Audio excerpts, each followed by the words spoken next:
Are we ready?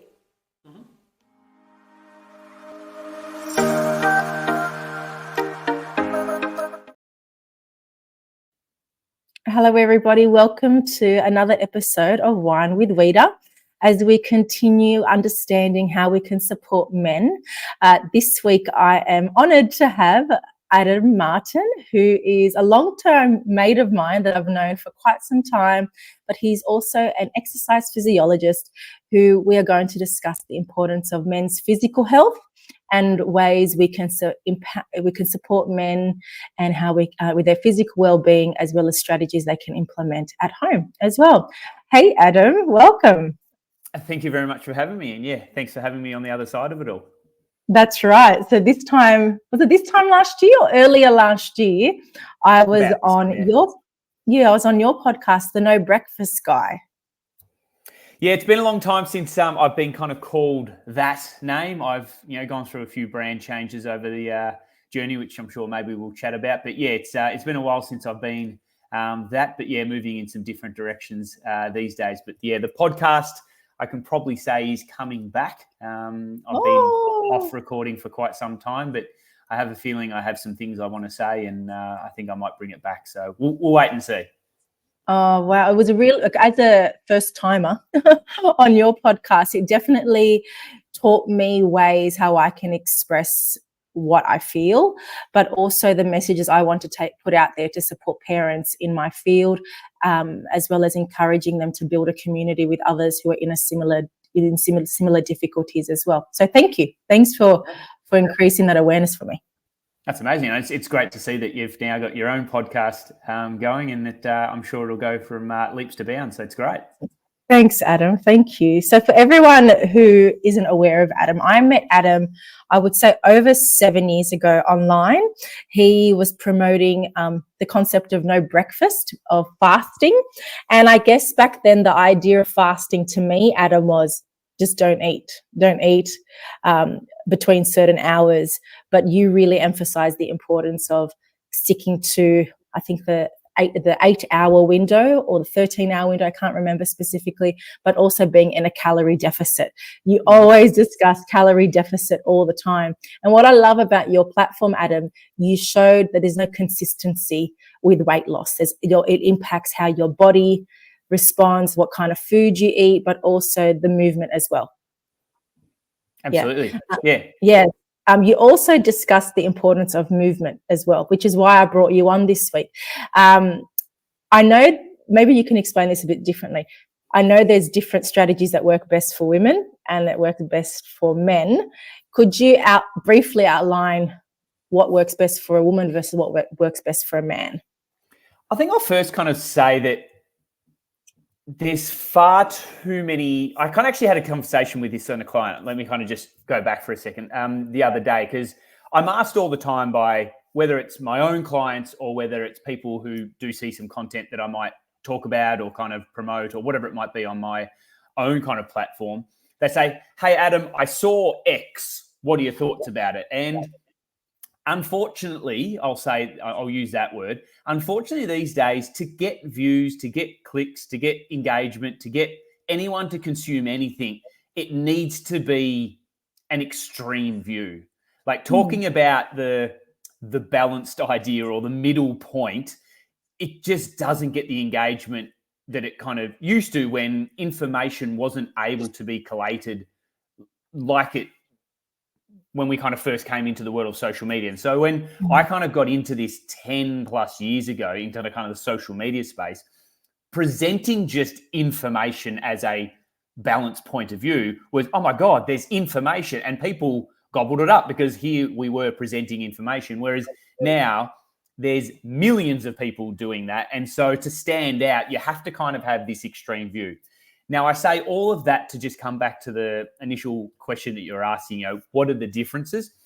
I think there's been a push by people who are, I say, in quote, experts in female fitness, health and well-being, and then the other side, people who are experts in male health and well-being, having pushed themselves to the extremes, are saying that there is only one way to train or to be well, and that there must be differences in men and women. And I like to bring it all the way back and say there are far more similarities between men and women in every walk of life than there are differences. And I like to bring that kind of point of view forward in that, yes, there might be the small intricacies in that it's more of a client base rather than a gender base. And what I mean by that is if you came to me and said, hey, Adam, I'm a female of 35 years of age or whatever those kind of things were, and my goals are X, Y, Z.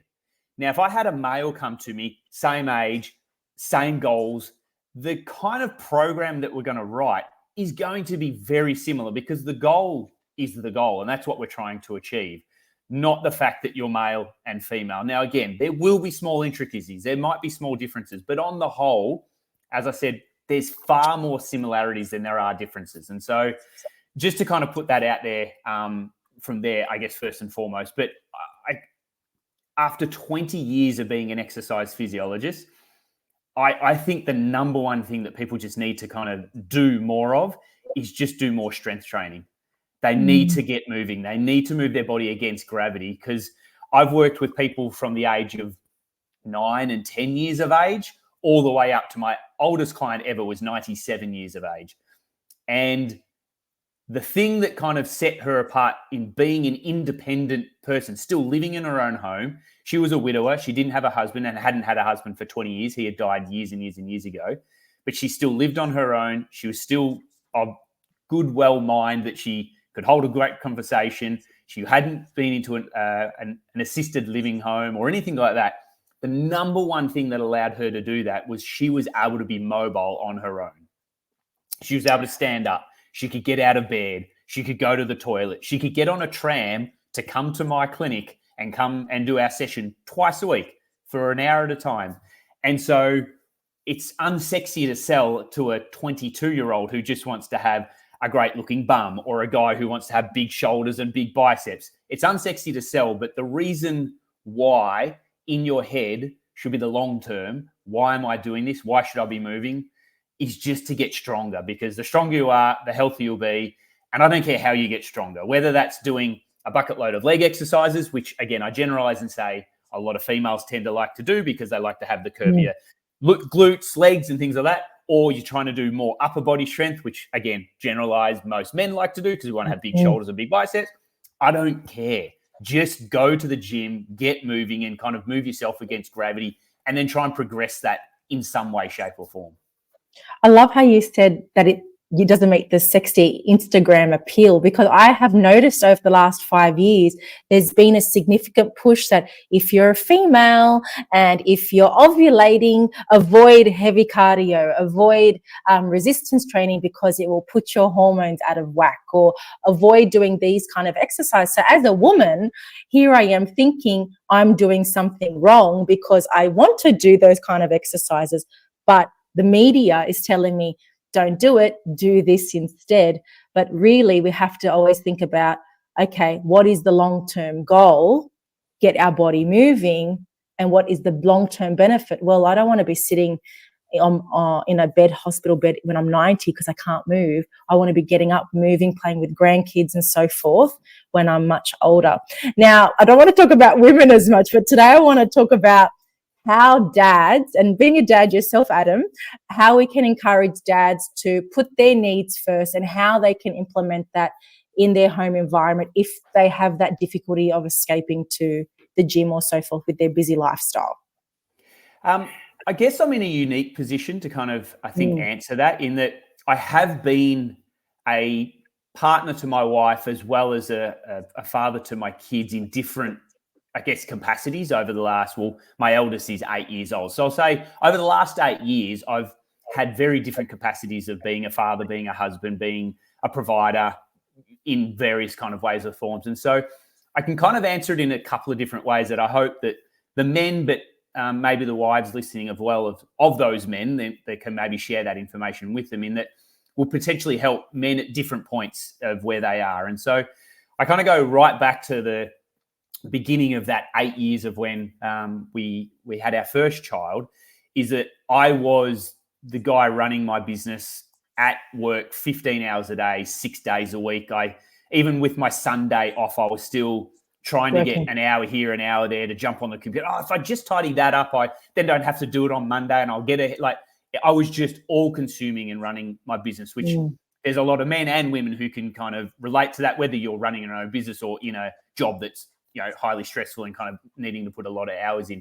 That version of me will answer that question that you just asked very differently to the version of me now where my wife is now the one who does a lot of the work. And I'm basically a stay-at-home dad with a kind of business on the side where it's kind of more of a passion project rather than anything that brings in any kind of meaningful kind of income for us. And so if I can kind of go back to that version of me who was a very busy person running a business that didn't have much time for my family or my wife or my kid, my then firstborn kind of child, the number one thing I can say is that while it can be difficult to reconcile taking time away from work when you're already doing plenty of hours and then maybe your partner is saying, you're always at work and now you're going to go and take time for the gym. Your kids want to see you. I want to see you. I understand how difficult that can be to have that conversation, but I want to flip that script and say, I want you to understand how difficult it will be to be the best version of you as a business owner or worker, as well as the best version of you as a father, partner, and good friend to friends in your life as well, if you're not at your most physical and mental best. Now, it's not to say that you just going to the gym is all going to suddenly just flip a switch and you're going to be, oh, I'm amazing now. I've got all this energy, but it will certainly kind of start heading that direction. And so as tired as you might be, as hard as it might be to fathom even getting to the gym for 20 minutes a couple of times a week, I cannot emphasize just how positive of an impact it will have on your life, the relationships in your life. And while you might have to take time away to do that, it will give you time back because you'll probably be more efficient at work. That maybe that job that takes you 10 hours a day to do, maybe it only takes you 9 hours. You can get home a bit earlier and then spend more time with your partner in the evening and your kids. And so again, it's kind of when, you might walk into a business and you're trying to sell a project to them and they ask you the question, what's the ROI on me implementing this? The ROI on you putting time into your health is going to be all those things that you're missing out on at the moment, which is time with your partner, time with your friends, time with your kids. And so you might not see it in the beginning because it's going to feel like shit. You're going to have to add all this extra energy into something else that you don't already kind of currently do.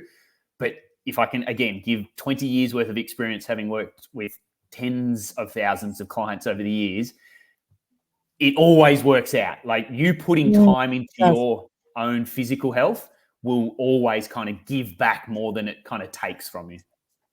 So you mentioned about the flipping the narrative. What are the positive outcomes you've seen with clients yourself that were in that busy lifestyle, never found the time to work out for themselves? What are the positive outcomes for those clients and that help them with their work life, but also their family life? Yeah, I guess it's all those things I mentioned in that, you will have more time. More energy and more time. And it's that energy, that's that time. And I think, again, being a better employee or being a better boss, being a better partner, being a better father, parent, whatever it might be, all of those metrics benefit from you putting time into your health and well-being, whether health means to you physical health or whether health means to you your mental fitness. All of those parameters go up. And I'm trying to think of an analogy that, kind of pulls apart from what we're talking. And maybe you're talking about a car. Like I hate kind of comparing this to cars, but I'm a big car guy and I love cars. And yeah, that's right. Yeah. Resonates with people. So if you're kind of sitting there and you don't have the, in quote, money to buy the really good fuel, you always go for the 91 fuel. And I don't know if that translates to people in other countries maybe listening to us, but people in Australia know the 91, the 95 and the 98 fuel kind of thing. And the 98 fuel is so much more expensive than the 91. Now, people can sit there and argue, is it better fuel or is it not? That's not the point I'm trying to make here, that putting in the better fuel, even though in the interim now it seems like, well, I don't even have the money to afford the 91, let alone trying to afford the 98.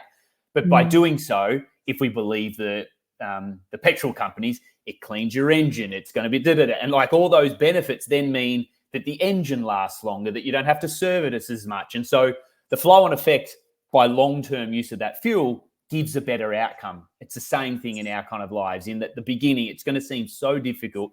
You're going to be extra tired. You're going to probably spend more time away from the family. But I want you to stick with it and kind of, who are you listening to this to even trust me, because you probably don't know me, but trust a guy who's done something for 20 years and worked with thousands of clients and seen that positive effect. If a plumber came to me and said, Adam, I've been fixing pipes for 20 years and we need to do X, Y, and Z, I'm just going to trust that plumber because he's done it for 20 years. So if you can kind of trust me in a way that I've seen it for 20 years, that it will have a positive outcome on all the metrics that you want it to have a positive outcome in your life. Yeah, absolutely. I agree that and I'm a big believer that if you look after yourself physically, your mental health will improve, but also your relationships will improve, your work quality will improve, your overall happiness will improve. And it all comes back down to looking after yourself. But mind you, I'm the cheap petrol kind of girl, so my husband does get angry at me. I'm like, whatever's cheaper and gives me Qantas points, I don't care. I'm not the 98 fuel girl. I remember hearing a guy on, was it Jim's Mowing? Yeah, Jim's Mowing, that's right. He was taught, it was something about franchise. I was going to go down the route of maybe turning my business into a franchise many, many years ago. Yeah. It's not something I'm even thinking about or contemplating these days. But so I kind of listened to podcasts on franchise, and this guy was in, I said, Jim's Mowing, and he said, I wouldn't even put that 91 in my lawnmower, so you shouldn't be putting it in your car. And that stuck with me forever. And again, I don't know if that's right or wrong or what that might be, but he's a guy who mows lawns. Again, going back to that trust process, I have no reason to believe him for any other reason than, well, he's mowed lawns for years and years and years. He's not even putting 91 into his lawnmowers. I'm going to stop putting it into my car. And so I just did that. Again, whether that's had a flow-on effect to actually make my car better or run better, I don't know. But I'm just, I wouldn't put anything else in just because of that one comment. So, whether there's some truth to it, I have no idea. Maybe I should just start putting 98 and see what happens over the next 5 years or so. Maybe, do it as a little experiment for your car. Now, you mentioned about just turning up, having physical exercise. What if gym, never physically exercise, and they think in their mind, I have to increase their heart rate, have intense cardio, but then before, Adam, you said it's about resistance training. When a person's in that confused mindset, how would you support them to understand what is best for their body and what strategies would they be best to implement? I think the biggest barrier for people to actually start exercising is enjoyment. Like, yes, there's time. Yes, there's so many other factors that we kind of use as, in quote, excuses to not, take action on that. But I think the number one thing is a lot of people just don't enjoy going to the gym, whether that's a social anxiety of kind of stepping inside the gym as like, oh, there's all these beautiful fit people and I don't want to, like, I don't feel that way. I'm going to get embarrassed. And, they're all legitimate kind of fears that people have around going to the gym. And so if that's kind of where you're sitting at the moment, my number one thing that I want you to do is just do something to begin with. And if that is just going for a walk, if that is, you used to play tennis when you were younger and there's a friend of yours at school that plays tennis, you're a parent and there's another parent at the school and they play, hey, let's just go and have a hit of tennis. And that becomes a regular thing. Used to be a dancer, get back into Latin ballroom dancing with your partner on a Friday night. Like, whatever it is, get going, get moving, start that ball rolling. So in 2 months' time, 6 months' time, 12 months' time, again, I don't care how long it takes. Don't kind of put this timeline on yourself that, okay, I have to be in the gym in 6 months. Like, however long it takes for you to feel comfortable, the fact that you're doing something and moving and kind of moving forward is better than you sitting at home saying, well, if it's not the gym, then it's nothing kind of mentality. I want you to kind of get moving. And I actually just said this to my daughter the other day because we're trying to get her involved in team sport and she's playing hockey at the moment. Hates it. And I've said, I want you to stick with it because when you get better at something, you tend to enjoy it more. I'm not going to say you're going to love it and that it's going to be your favorite sport ever, but I want you to get to a point where at least you're competent at it, that you can then make a more educated kind of analysis on it that, okay, I'm actually half decent at this. I can dribble the ball, I can pass it well, but I still don't like it. I will happily say, no worries, you don't have to do hockey anymore. Let's try something else, and we'll go through that process again. It's the same with, again, the fitness journey. You're probably saying you hate the gym now because it's something you're not good at.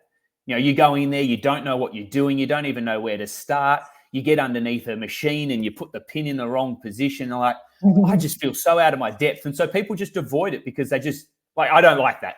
I was like, but if I got you good at it and you felt comfortable at doing it and you're still going to the gym and you don't like it, I'm more than happy to accept the fact that you don't like it. But again, after 20 years of people kind of, all right, I'll give it a go. You show me how to do these things and I can get a bit more comfortable with it. I can say 99% of the time that people find some level of enjoyment out of it that allows them to prioritize the time in their week to make strength training kind of part of their life again. And again, to go back to your first kind of response to what you're saying is like, you know, does it have to be this extreme high intensity kind of cardio or high intensity kind of strength training session? Again, we go back to what we started talking about at the very beginning. Social media has pushed it to the extremes. I can't go on social media and, hey, guy, and I actually did this just the other day. I showed up a workout. It's like, if you just did these 4 exercises every day for the rest of your life, you'll get 90% of the value that you need to out of strength training. I had a couple of responses going, but Adam, I've seen me saying here's 4 simple exercises. It's not enjoyable. Like it's not very kind of sexy to sell. Whereas if you have someone, you say it sounds so simple. So why do we have to overcomplicate something that also can be quite simple too? It's because it's sexy. Like it's like it's in every industry. It's not just the fitness industry. Like it's in everything. It's like we humans love the shiny object. You know, whether it's if we go back to Egyptian times and the gold, that was the shiny. Like everything had to be gold. You know, and we kind of look at our times now, and it's that short 20-second sound bite of a video clip or sound clip of a very attractive male or a very attractive female that has, you know, the perfect, in quote, perfect looking body doing this extreme type thing. Is like, well, if they look like that by doing this crazy high intensity workout, therefore I must have to do that. And then you get back into your own kind of spiral of like, but I can't even fathom walking on a treadmill for 5 minutes, let alone doing 1,400 burpees in the next hour, you know, kind of thing. So people just go, well, if I can't do that, I'll do nothing. So I just keep coming back that I'd much rather you doing something, even if in your own mind, let's just for argument's sake, even let's say walking for 10 minutes a day does nothing. Let's just say that's the case. It's not. You moving for 10 minutes a day is better, but let's just say it does absolutely nothing. The fact that you've started, the fact that you're doing something, I promise you, doing that for a month, you know, day after day, or doing that for a couple of months in a row, you'll feel better. You'll feel more confident. You'll see some progress in some way, shape, or form, whether that's weight loss or whether that's you can pick up your kids' school bags easier and kind of trundle them on the back and walk home, or whether that's you don't get out of breath walking up your stairs at home as much. Like, you'll see some sort of real world result that is a positive to you, and feeling that and seeing that in yourself, you'll then like, well, that feels good. And like, you'll then be wanting to kind of do more, but that will never happen if you don't actually take the actual action in the first place. And so again, I'll kind of say it all the way back in that I personally say this to clients, but I do it myself as well. But I kind of I don't ever say this to people. I actually have a hidden account on Instagram because I go in there to consume what other people might be consuming. I become From a physical perspective. Absolutely. I don't want to kind of just get out of all of that kind of content because people are going to ask me about it. I block it all on my own account that I kind of use for my own stuff because I don't want to see it there. And I say that to people is like, I would say no more than 5, but kind of 2 to 4 people in an industry that you're interested about. And so if that is, I like consuming fitness content, find 2 to 4 people that you really enjoy trust and get value out of, and only consume those. If anything else pops up into your feed, hit the 3 little buttons and say, I don't want to see this content, or this content's inappropriate, or I don't want to follow, and unfollow those kind of contents, because it's only going to confuse you, because you're going to see your 3 or 4 hardcore people that you really enjoy saying one thing, and then all of a sudden this one thing comes in and says the complete opposite. And our human brain goes, ooh, something new. And maybe I should be doing, and no, calm back. Don't go to the dark side, and kind of come back to here. Like, this is the valuable information kind of thing. And those people might change over time. Like, you might consume someone for 2 to 3 years, and like, I've heard enough from them. That's great. I might find something. That's fine. But don't be chopping and changing every single day just because something new comes on your feed. That's why I love your work, Adam. You just keep it so realistic, but also accessible for any human to apply those basic strategies of just get out and do something. And you encourage just that thought process that, hey, you've done it, well done. Now tomorrow do the same thing again. And you have this essence about you, Adam, that you allow someone to build their intrinsic motivation to keep going for the long-term goal. I wanted to talk about, how do you apply that mindset with eating? That's another flip side that you also encourage clients to try to flip their mindset around. We're conditioned to believe this is the kind of food we should be eating. This is how we should be eating. But then what you even taught me is, Rita, sometimes it's okay to have that Big Mac as long as you're within the calorie deficit. And I used to see a Big Mac as if it was the most horrible thing I could ever eat. But then you taught me, Adam, how to be in that calorie deficit, which helped me. How do you help clients, also specifically dads, to understand that not all foods are horrible for you? I mean, I thank you for saying that. That's really kind of you. And that's always been the message I want to get across. So I'm really happy when I hear people say that, because, well, that's exactly what I was trying to say. So I'm glad that kind of came across. Yeah. But it helped me so much. Well, again, I really appreciate that. And that's great that that's kind of come from the content that I have put out. And the thing I'm kind of going down, again, if you had asked me this question 6-7 years ago, it would have probably been a very different answer to where it is now, because my own health and wellbeing journey has gone on very different, pathways over the years. But the thing I kind of talk about mostly these days is I want people to get rid of food having any kind of moral standing. You know, we're always quick to use the word bad and good. And you even said it just then. You know, I looked at a Big Mac and I saw it as bad. It's like, I see rapists, murderers, and terrible people like that as bad. A burger isn't bad. Let's not put them on the same kind of level. You know, like, these people, they're horrible, horrible human beings. A burger isn't bad. It has no moral value. It's not out there robbing granny of her purse as she's like. It might not be as nutritious, or might be as part of the plan as you had planned it to be, but it's not bad. And to the flip side of that, a salad isn't good. Like, there's people doing real good in the world. Let's not put a salad on the same kind of same language. And so I know it sounds really petty and really small, and you're like, oh, what does it really matter? But the language we use, and coming from a speech pathologist, like, I'm sure you are really very aware of just how language can play such a major role in the things we do. But it's the same thing as the inner language we use, or the external language we use around others as well. And just kind of pulling back on saying something is good and bad, to just say, and again, this is something I use with my kids, because I try my best. I'm sure, I've got 2 daughters. I'm sure I'm going to have conversations and meltdowns in their teenage years where I hear them say I'm fat, and like, we're going to have to navigate that. But I'm doing my best as it is now to say, look, that McDonald's cheeseburger you're having tonight, if they happen to bring it, I'm never going to bring it up in conversation unless they kind of say it. But I will say that might not be as nutritious as a salad that we could have chosen tonight. But it's not to say it has zero nutritional value. It's just not as nutritious. And so we get completely away from that good and bad. And so, again, come full circle back to the question you asked.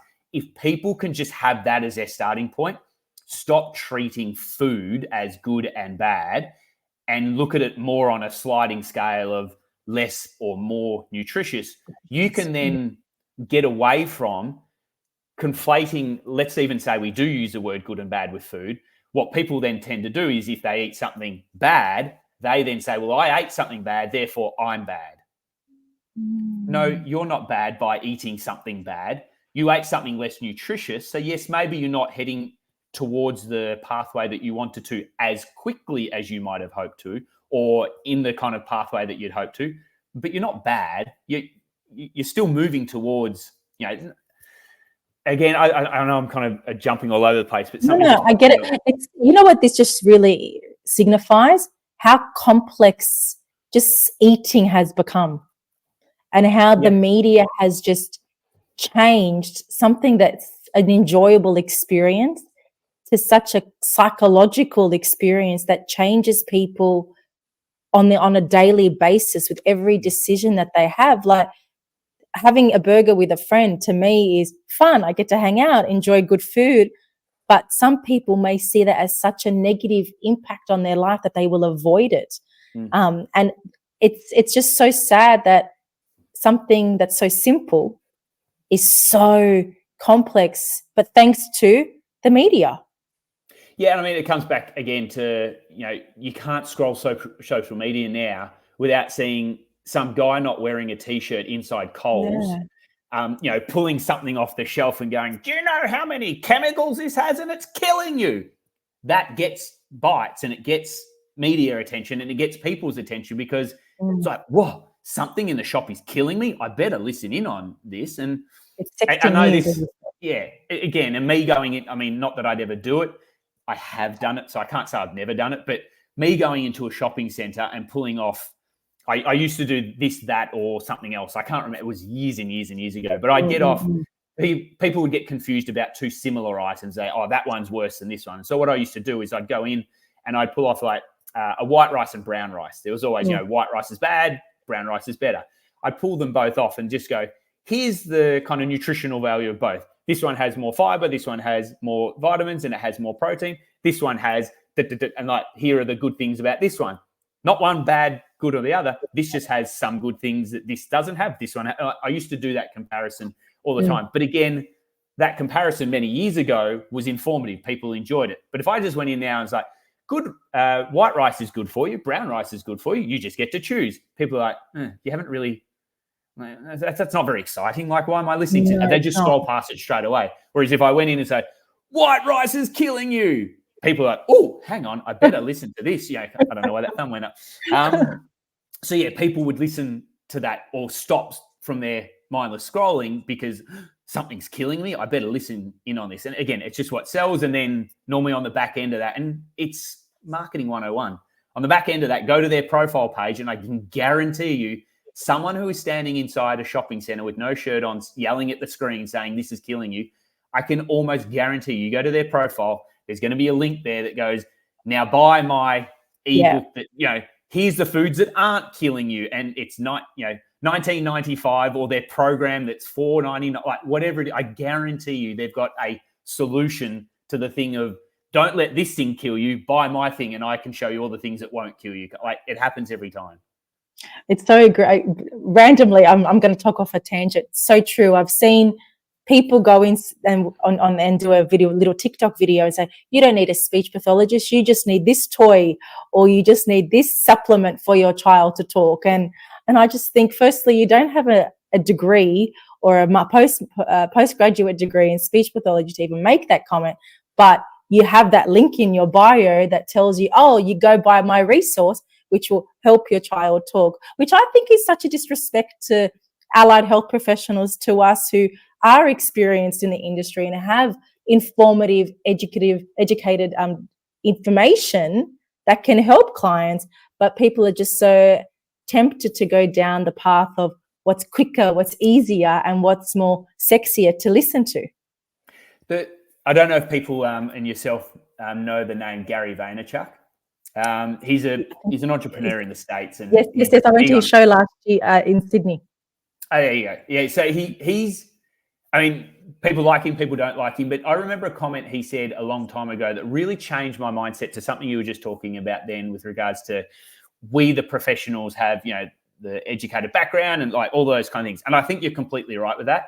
But the comment he said is that you don't need to be, if you want to build the biggest building in town, you don't need to build it by tearing other buildings down.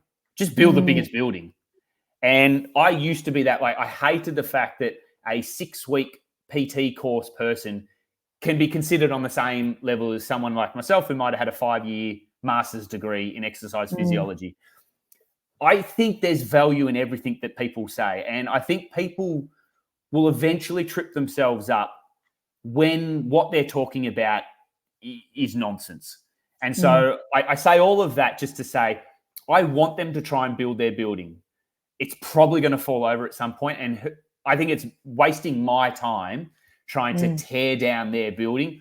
I just want to just keep building my biggest building. And if people want to come and spend time in my building because it's a good building that has, you know, informative information that comes from a scientific background, like, and all those things that you speak of, which I think, you know, is what we do great, amazing. I'm only going to do that though. I'm not going to go about kind of tearing that down because it's just wasting my time. And I think, and I don't have evidence to kind of back it up or anything, but I feel it to my own core. I think if you are negative in the world, even if there's a good, or in your own mind, you think there's a positive for why you're doing it, it's like what we've just been taught. This person here has been saying X, Y, and Z. Here's why I think they're wrong, and like going at that kind of way. I think being negative, even if there's wanting to be a positive outcome, is going to have a negative impact on your own life. I don't think it can be rainbow and sunshines all the time, but I do honestly believe that if you can just put more positivity in the world, you can think positively about situation, and you can kind of just positive, that life is probably going to be more positive. And you see it for those people who live in comment sections and argue all the time and just want to be negative all the time. Again, I can't just put a blatant brush across the entire population, but most of those people are just miserable. It's like, get out of it. Like, why are you wasting your time in those comment section arguing? Oh, because they said, like, so what? Who cares? Like, you don't even know the person. Like, exactly. And so, yeah, I'd rather kind of live my life positively speaking of the things that you can do and the way you can go about it, rather than trying to do that through being negative on something else. Even if I do believe it, like you said, like, yeah, as you said, there are people out there like, oh God, why are they saying that? It's such undermining to what, like, but I'm doing more and more and more for my own mental health. I'm on a big kind of mental health journey these days, not only for myself, but trying to parlay that into kind of how to work with clients. And I've said this time and time, I think psychology should be a much bigger part of the allied health spectrum. Like, I don't care if you're a speech pathologist, I don't care if you're an exercise physiologist, I don't care if you're an OT. Like, I think all of those disciplines should have more psychology built into their degrees, because it's that meme. I don't know if you've probably got ones for speech pathology, but it was like, it's kind of exercise physiology, and it says like what my parents think I do, what the public think I do, what did I do, and the one for kind of personal trainers and exercise physiology is all of those there. And then what I actually do, and it has the client laying down on a chair, kind of just like being a kind of like, I am basically a glorified rep counter for people. Like, I sit there and count to 10 for you while you squats.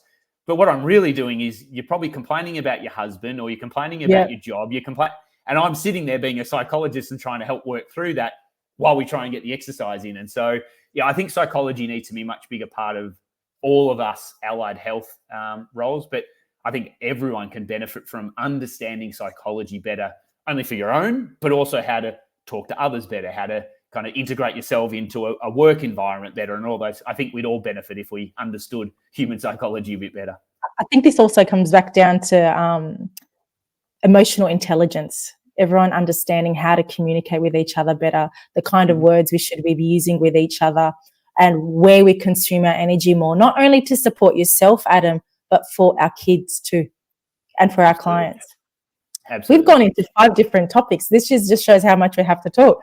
So in summary, to support men's physical health, you really discussed really useful, simple, realistic mindset mantras, but also strategies dads can put in place. The first aspect is don't overcomplicate it. Keep it simple. Just do something, especially if you're not familiar with a gym setting, but even setting up something at home, do something. And even if that's 5 to 10 minutes, you did something, and then slowly, progressively increase, because the positive outcomes exceed all the negative outcomes. Okay. Secondly, don't over complicate food.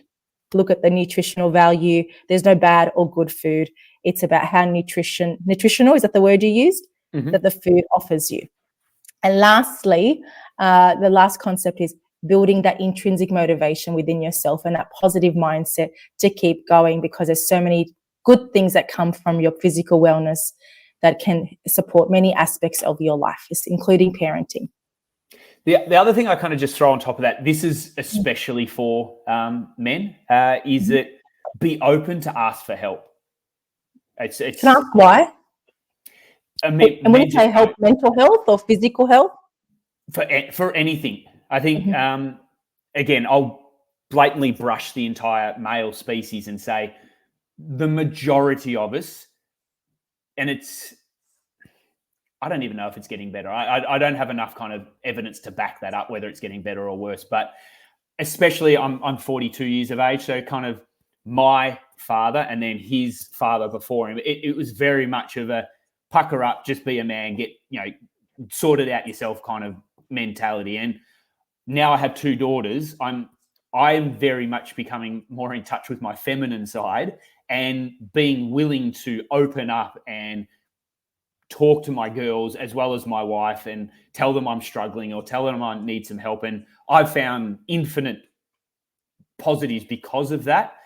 But men on the whole, and I'm still struggling with that. I don't want this to kind of, I'm perfect. You guys should about it into detail. Yeah, absolutely. I mean, I'll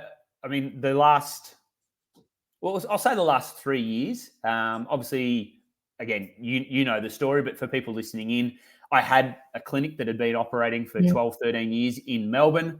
The shit show that was COVID kind of ran through Melbourne, and Melbourne locked down for 2+ years.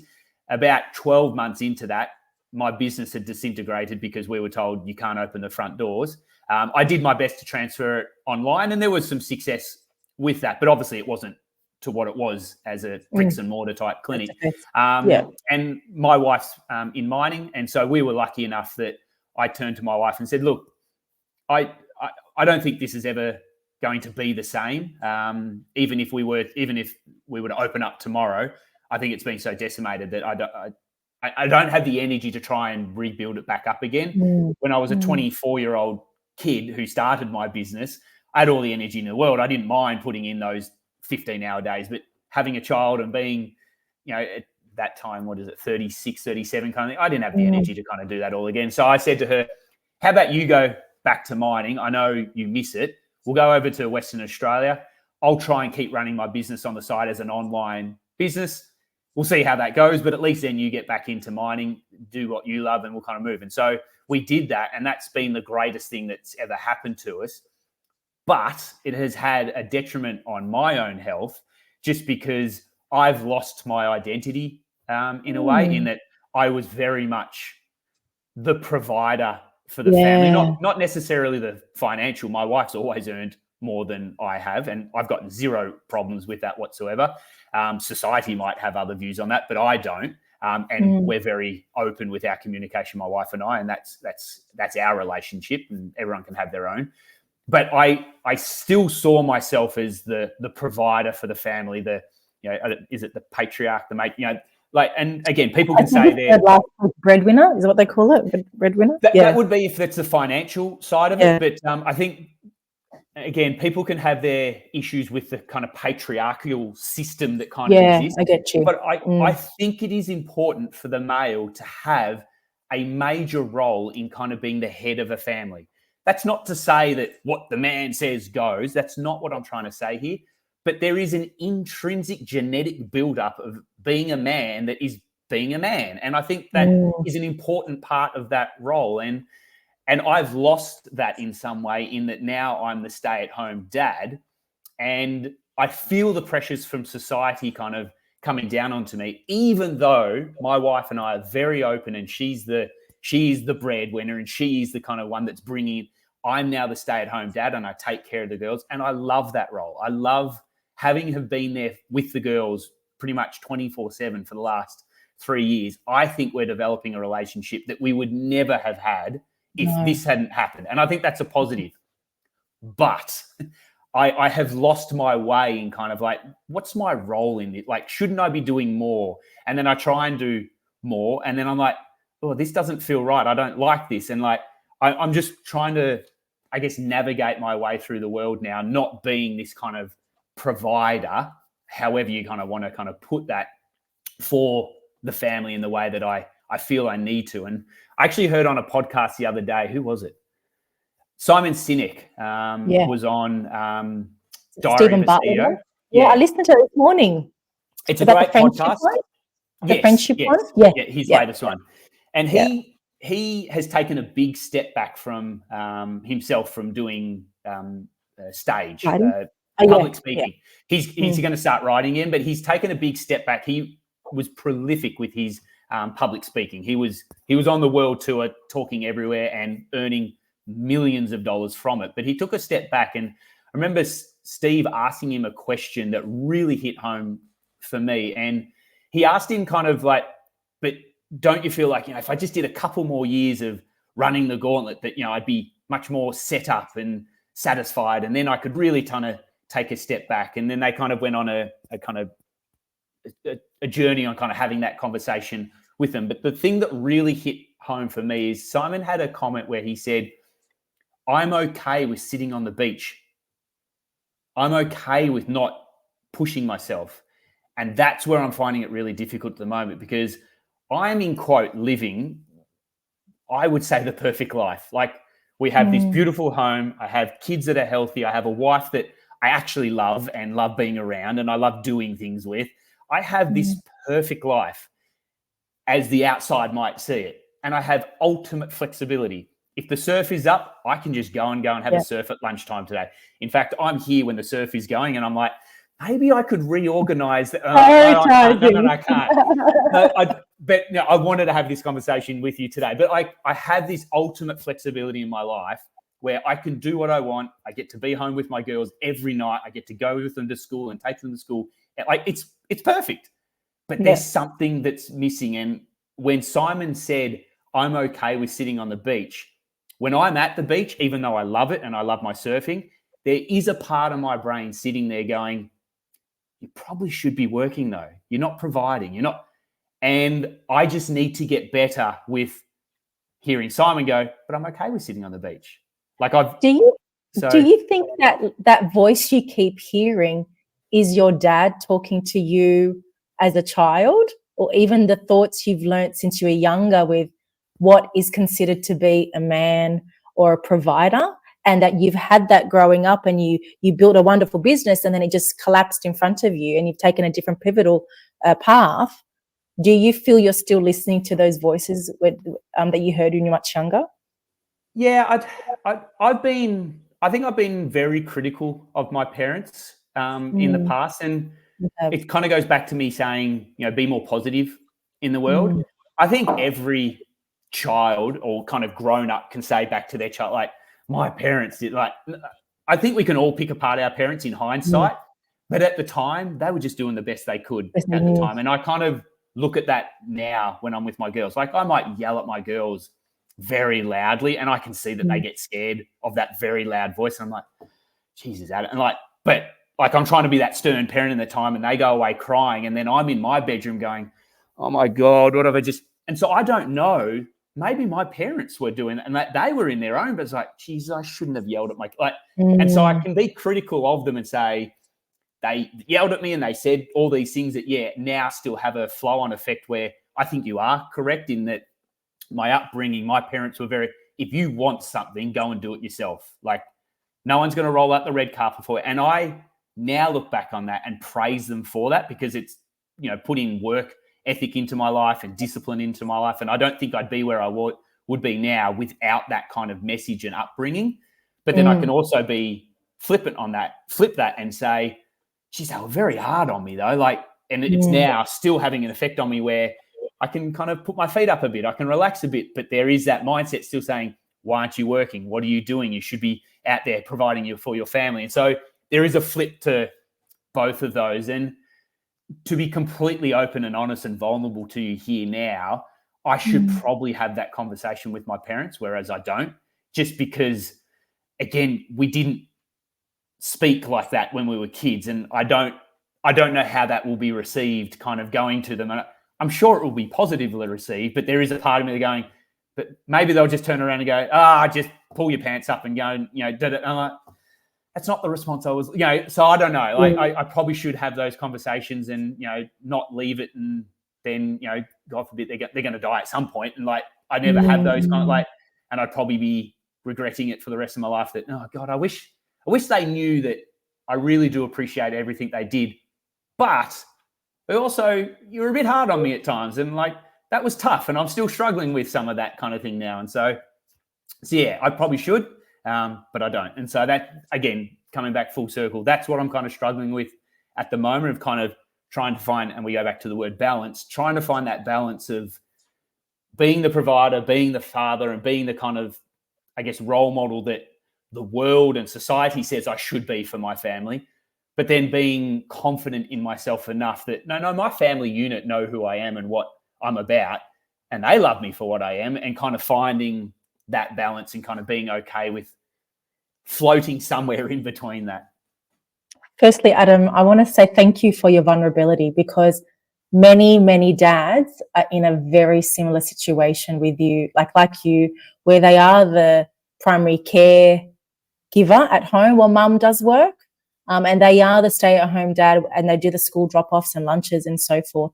But society sells that that's not right for many fathers, and they have that feeling inside of them that they shouldn't be doing that. They should be the one. The roles should be reversed. So firstly, thank you for opening up, because many dads are in that boat. And secondly, congratulations on this amazing new journey for you and self-discovery. This wasn't the Adam that I knew 5 years ago.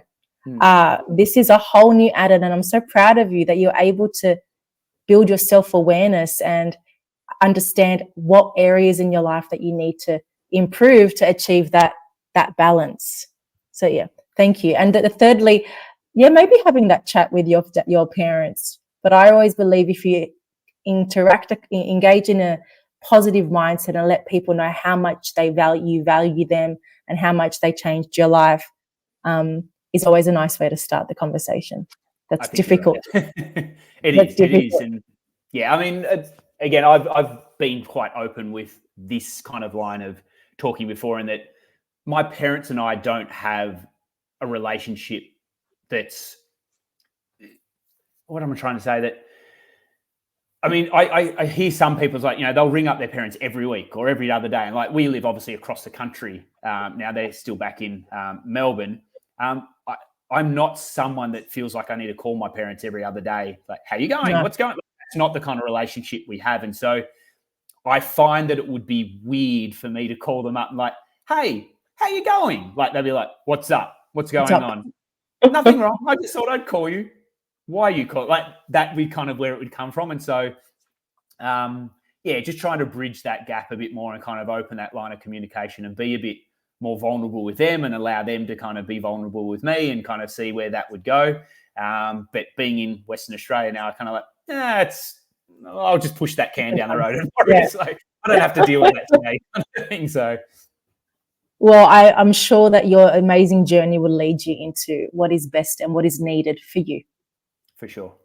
But I can't wait to see how your daughters grow up and the relationship that you're fostering now and how that changes their life too. I really hope that I think there's lots of positives in what you're doing. Many positives. So we'll see. We'll come back in 10 years' time and I might be, oh my God, what have I done to these two girls? I've destroyed them. But I hope that's not the case and that they're well-adjusted, kind human beings. No, definitely. You're raising, and for what I see with what you post, you're raising gorgeous young daughters, and they're going to be amazing teenagers that ask their dad which club they should go to on a weekend. I really want to be that dad. Like, what's the show? Atypical. Have you ever seen it? I don't watch TV, so I'm not sure. No, it was. I think it was a Netflix show. It had a couple of seasons. The young boy in the family had, I think, a variation of autism, something along. He was on the spectrum in some way, shape, or form. But the daughter and the father had a relationship that I really want that with. Like, she comes home and she's like, "Hey, Dad, I hooked up with this guy last night." Like, people get really cringes, like hearing about your daughters having sex, and I'm like, no, I love the fact that she was coming. Like in the back of my mind, I'm going, No. okay, but I want her to be comfortable that she can come to her dad and go, hey, Dad, this guy said this, and I'm doing this, and we're going here, and hey, we're heading out to this club. What did you know? I'd love those conversations with her, and like in quote, be the cool dad that can be that kind of confidant that they can come to, that they're happy to. Whether they do or not, I don't know, but I really hope that they do have that trust that I'm there if they do want to have those conversations.